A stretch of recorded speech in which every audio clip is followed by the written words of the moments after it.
마스크를 쓰지 않고 인출한 경우에는 대부분 얼굴 정보가 인식돼서 그 인식 정보를 토대로 해서 5건을 검거를 했고 5건은 아직까지 미검거한 상태입니다.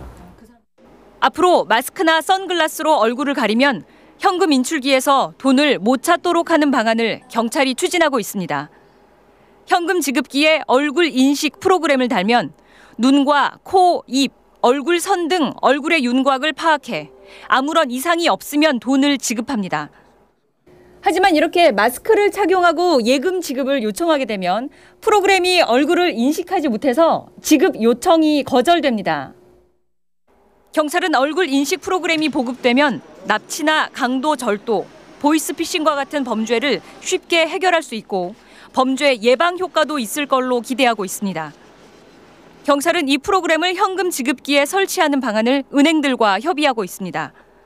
하지만 전국의 모든 현금 지급기에 이 프로그램을 설치하는데 약 80억 원이 들어 이를 어떻게 해결할지가 과제로 남았습니다. MBC 뉴스 신기원입니다.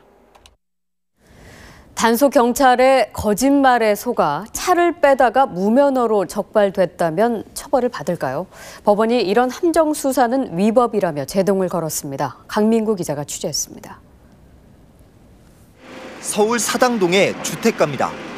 지난해 9월 이 주택가 집 근처에 차를 세워뒀던 박모 씨는 문자 메시지 2통을 잇따라 받았습니다. 구청 공사가 있으니 차량을 이동하라는 내용이었습니다. 차량 이동. 발신번호가 0000이어서 누군지 알 수 없었지만 두 번째 메시지를 받자 차를 빼러 나갔습니다.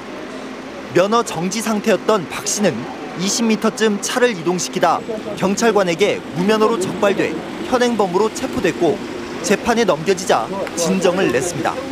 선도는 못할망정 유도해서 도둑질을 시켜놓고 도둑했다고 잡은 거 아니냐. 국민권익위원회 조사 결과 당시 박 씨 차가 주차돼 있던 도로 주변에는 공사가 없었고 문자 메시지도 단속 경찰관들이 보낸 것으로 드러났습니다. 소통이 안 돼서 차량을 빼달라고 앞에 있는 전화를 몇 번 했는데 운전자 나오니까 저 사람 누구냐고 조에 찍어보고 정지 중인 자예요.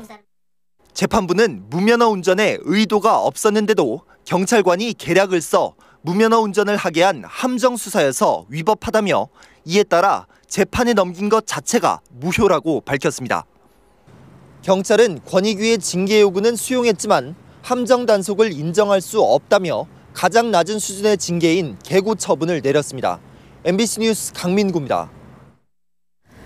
아내를 협박해 강제로 성관계를 맺은 남편에게 특수 강간죄가 선고됐습니다. 부부 사이에 강간죄가 인정되기는 이번이 처음이어서 논란이 예상됩니다. 보도에 조수환 기자입니다. 회사원 43살 임모 씨는 국제 결혼한 필리핀 출신 아내가 지난해 7월 생리 중이라는 이유로 성관계를 거부하자 가스총과 흉기로 위협해 강제로 성관계를 맺었습니다. 아내는 곧바로 고소했고 법원은 오늘 남편 임 씨에게 특수 강간죄를 적용해 징역 2년 6개월에 집행유예 3년을 선고했습니다. 부부 사이의 강간죄를 인정한 국내 첫 판결입니다. 지난 1970년 대법원에서 부부 사이에는 강간죄가 성립되지 않는다고 판결한 이후 무려 39년 만에 법원에서 그 결정을 뒤집은 셈입니다. 부산지방법원은 부부 사이는 사랑과 신뢰의 관계인 만큼 폭력으로 아내를 강간하는 것은 아내를 성적 도구나 노예로 여기는 것과 마찬가지라고 밝혔습니다. 재판부는 또 논란이 되어온 형법상 강간죄의 대상인 부녀의 범위에 대해 아내도 포함되는 것이 마땅하다고 덧붙였습니다. 최근에는 그 강간죄 보호법익이 여성의 성적 자기결정권으로 보는데 이견이 없습니다.